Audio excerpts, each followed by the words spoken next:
Welcome to Dig Deep, the mining podcast. In this podcast, we go deep into mining news, hot topics, and live interviews with mining professionals and leading figures in the mining industry. Introducing your host, Rob Tyson, founder and director of Mining International and Mining International Executive, a leading global mining recruitment and headhunting agency.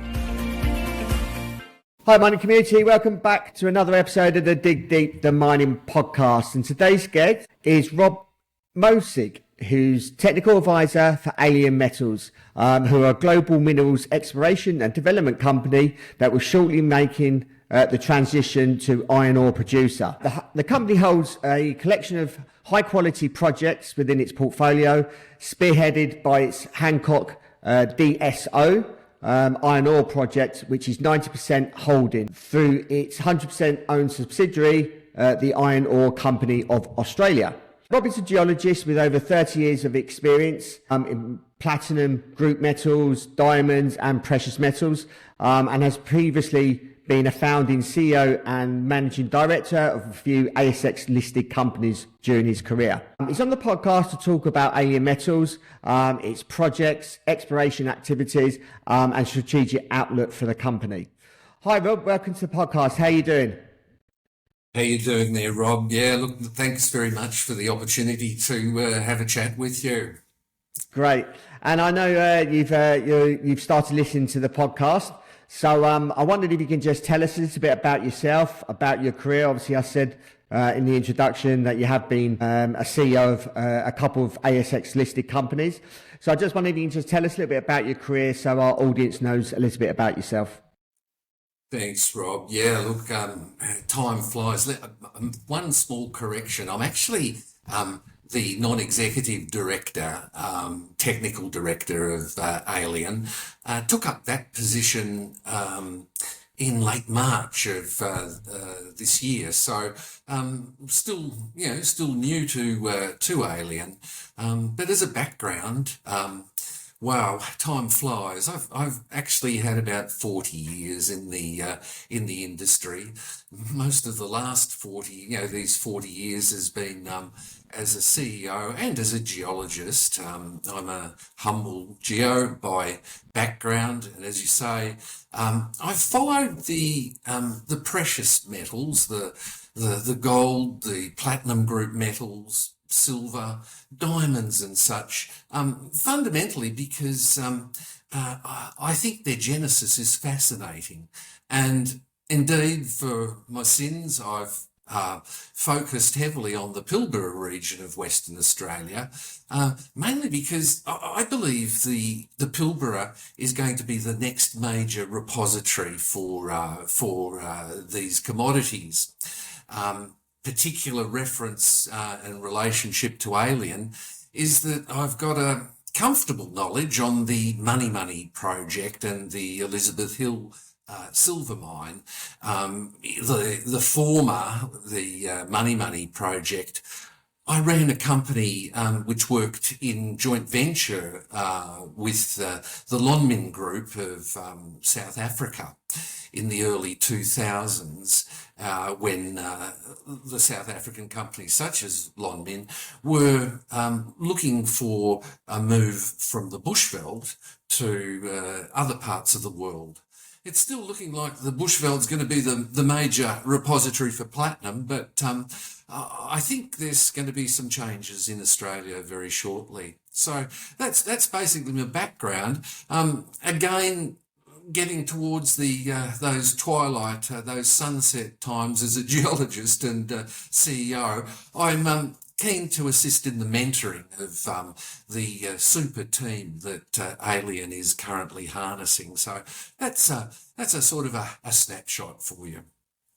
Thank you for obviously the introduction. I wondered if you can just tell us a little bit about Alien Metals. Okay, I guess the best way to explain more about Alien Metals is to tell you that it's a small junior exploration company blessed with two very significant brownfields projects that we're working on contemporaneously, and both are imminent for development. The first project is our iron ore project, which consists primarily of Hancock high-grade iron ore, 8.4 million tonnes in the heart of Australia's world-class Pilbara iron ore country. The second project, Pindaree Hills, is right on, well, near the coast in the Pilbara, the same locality essentially, and covers 180 square kilometres of some super ground that hosts a platinum group metals resource, a historic silver mine, a sequence of lithium-bearing pegmatites, and some superb opportunities for nickel and copper occurrences. And it's here at Pindaree Hills that we've conducted an independent review by a very highly experienced geoscientist, Dr. Jason Myers. I guess I should point out that the iron ore is Alien's flagship. It's the top focus.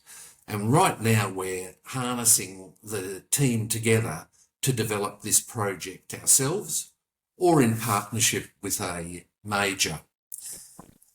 Naturally, I guess Alien's vision is to become a miner in the very near term, and we're looking to extract the best possible deal from the iron ore whilst concurrently building up Pindaree Hills into a platinum and silver mine. Rob, I wonder if you just share some of the insights to obviously your journey in obviously your current position as technical director and non-executive director to Alien Metals. What experiences and milestones has led you to this particular role with Alien? And what leadership qualities do you believe you could bring to the company? Yes, look, as I mentioned, I guess I've got a soft spot for the Pilbara region. It's been where I've spent a lot of time, especially in the platinum group metals field and the silver field. In 2000, Lonmin joint ventured with a company that I was the CEO, and we looked to try and bring the money intrusion into production. This one was eclipsed because, as you probably are aware, the Bushveld has some very, very high platinum grades going of the order of 6 grams per tonne. Money is around the 3 grams per tonne platinum group metals and gold. So it's not as high grade, but as the years have gone on since 2000 and it's now 2024, money has come into a particular prime focus. So I guess I've got a lot of history, technical history in that I can provide to Alien as we go forward. What are Alien Metals' strategic vision for the future in terms of balancing its exploration activities across the obviously iron ore, silver and PGM markets? How does the company plan to sort of navigate and prioritise these opportunities? Yes, that's a very good question because right now we have iron ore and it's imminent into production. We have money with a resource of some 24 million tonnes at just under 3 grams per tonne, and we have a silver mine, an historic silver mine, and the silver mine was operating for 2 years, and it has essentially been high graded. Back in the 1998 to 2000, when it was mined, silver was $5 an ounce, whereas nowadays it's around the $30 mark. So this is all in US dollars. So there's some massive issues that they had, the earlier company had in mining those days, and they really focused on specimen quality silver, so which had a premium to the normal silver ingots that could be produced. Something like nearly 17 tonnes of 2-ounce silver was mined from it. Again, these ones are all quite important, and we have to choose which ones we're going to follow. I doubt whether we can really go on the three. My belief is that with iron ore, we have a lot of the larger companies sniffing around now, thinking about, well, okay, these guys have got a mining lease. Let's see if we can't do some form of negotiation. So I think as we move forward, maybe iron ore might be shared, Rob, and with both Elizabeth and Hill and Money, because they're in the same geographic location, they're actually a couple of kilometres from each other. These could be mined together. So I believe that's one of the big decisions that Alien will be making in the next few months, is exactly what we're going to be mining and how we coordinate our activities. I wonder if you can just elaborate on the ingredients you believe are required for Alien Metals to transition, obviously from its current brownfield exploration to a miner and mining development. One of the things I think is the team, Rob. Without doubt, if one doesn't have a team, in my experience, you're nowhere. And we're in the Alien is right now developing up a super team. We've recently hired a general manager of operations for the iron ore. We've harnessed the services of an advisor, Dr. Jason Myers, for the silver and platinum. And so I think, and of course we've got a solid exploration manager, Bradley Tom, who is looking after all of the day-to-day operations. I think teamwork is one of the big ingredients that's necessary. Then I think we need projects that we believe in, and as I mentioned, I used the word that Alien was blessed with 2 projects. I believe these projects are significant, and I think that having the quality of these 2 projects is another most important ingredient. And of course, one of the things is not to be too greedy and focus the money, husband the money very carefully. The treasury that a company has to be focused on the best possible target. And I think those are the main ones in my mind and experience. I think as well, Alien is following those ones quite well. More particularly, could you share some insights into how exploration and development methods and techniques have changed over the years? And how do you rate the Alien team compared to some of its mining competitors? With regards to that particular issue, I think that there's been some massive changes in the ability with drill rigs.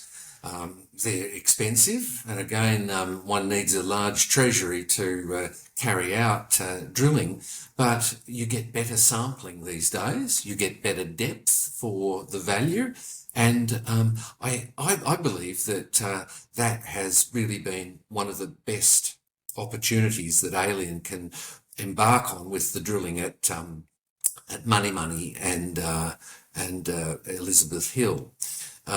So that one is of particular interest. Geophysical methods have also changed quite dramatically. There's far better resolution that we get now from geophysics.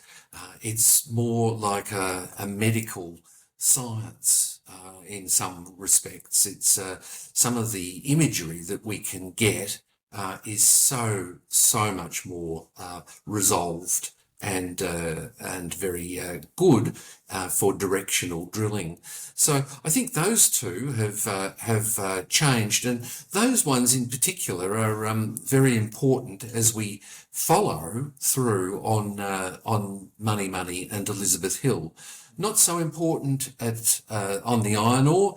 The iron ore is outcropping and consists of just digging up, I guess is the best way. It's basically, as you mentioned, it's lump iron ore that's ready to be shipped out, direct shipping ore. So yeah, look, I think those are the values, I think, from the advances in exploration that we can that Alien can work with. Obviously, you've been in the industry for a long time. How have you seen the exploration industry change over the course of your career? Obviously, from when you first started to now. There was a lot more field work, Rob, that we did in the early days. It was a case of getting out to site. It was much harder to get out to site. It was often quite a lot more dangerous to carry out activities in the field. These days, I worry that many companies don't actually focus on going out to the field for long periods of time. Having said that, there's been some excellent discoveries made by office interpretation. But overall, I think there has been less field time, and regrettably, I think there are more environmental and other issues that we need to address to be able to develop mines these days. It's tougher. It's tougher in terms of all the various approvals, environmental, whatever, required to be done before you can actually start development. I wonder if you just give us an update on Western Australia exploration. What's obviously happened over the last few years, and what you see the future is in, I suppose, the short to medium term in exploration across WA. West Australia exploration, I guess West Australia is booming in terms of exploration. There's no doubt there'll be continued exploration for lithium, notwithstanding the fluctuation in prices. I think that one will go on. The Australian government is looking particularly at helping juniors and the more advanced companies in terms of assisting funding for the development of projects and the exploration for projects. So I think there's going to be a lot of new targets worked on and new mines found. West Australia still is very much underexplored, Rob. From the Kimberley right down to the south, there's new discoveries, and there's no doubt there will be more. I think as we go further east, there's a lot from West Australia into the Central Australia area. I think there's going to be a lot more overburden. It's going to require those remote sensing techniques to assist. It will be costly exploration, but wow, I think there's going to be some good deposits that are found there as well. You mentioned obviously funding. What's the current funding landscape for junior miners in Western Australia. I know, obviously, speaking to a number of people that obviously come on the podcast and speaking to people within recruitment, I know it's been tough out there globally for junior miners. How has the market been for junior miners in terms of getting access to funding within the WA market? Look, I guess there's smaller quantums of money that are raised these days. The begging bowl comes out quite often from a lot of the juniors. It's very clear that it's not easy to get money. There's some reliance on joint venturing projects at an early stage so that major companies, if they like the project, will take it on, and that eases the financial burden for juniors. I know it sounds a little bit harsh, but if you've got a decent enough project, I do believe that the company will find the money to develop that up. So yes, it's tough out there, but it's possible to still continue doing good, decent exploration. As an advisor to the board, how do you assess the current market conditions for base metals and PGMs? And what trends do you or opportunities do you foresee in the near and long-term future? Right, there's no doubt we're going through a bit of a silver kick right now, and I believe there's some valid, rational, sort of understanding for why silver is in demand. Likewise, the platinum group metals they have always been in demand. We've found that because of the geographical focus for platinum group metals, that there's been the 60-70% of those metals are produced from South Africa.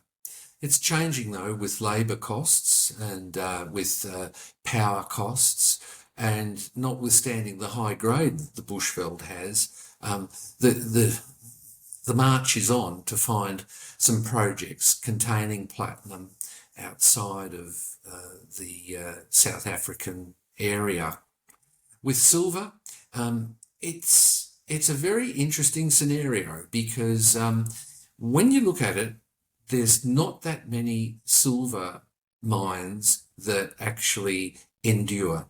And I believe that silver will have more and more industrial uses as we go forward. And lastly, what's the short to medium outlook for alien metals? I wouldn't be surprised, Rob, if you have a podcast with our general manager operations on iron ore at some stage in the next month or so, as he gets together on the work. I believe that iron ore will be in focus, and I believe that with regards to Pindaree Hills and its silver and platinum, my main aim now is to assist the team to do some geochemical sampling and build up the picture prior to doing an aggressive drilling program out on Pindaree Hills later this year or early next year. So watch this space. We're going to have everything organised for platinum, silver and iron ore. Rob, really appreciate your time. Thank you for giving us a overview of alien metals and what you're looking to achieve, and obviously the projects that you're involved in, and obviously wish you well for the remaining year and going obviously into next year. If our audience wants to reach out to you, if they have any questions, they want to follow your story, what social media platform channels are you on, and how can our audience follow you? I think the best ones are to go back to our yellow jersey consultants with regards to any feedback. I'd be more than happy to sort of follow up on anything that's done there. In terms of the actual ones, I'm sure we're on Twitter and all the various ones. I haven't actually got to grips with them all at this stage, but very happy to field any questions. Yeah, certainly. And we can include these in the show notes to accompany this podcast anyway, for easy access. So thank you again. Appreciate time and all the best with your activities. Many thanks, Rob. No worries. Thank you for listening. Hope you enjoyed that episode. As always, appreciate your continued support. Please keep sharing these episodes, as always, far and wide. This platform is more for educational purposes, and to spread and educate and look at obviously news, latest news, what's happening in our mining industry, which is happening obviously live with guests providing content to our industry. So thank you for listening, and until next time, happy mining. Thank you for listening. Remember to reach out to Rob via the show notes and be sure to subscribe and leave a review. Until next time, happy mining, helping each other to improve the mining industry.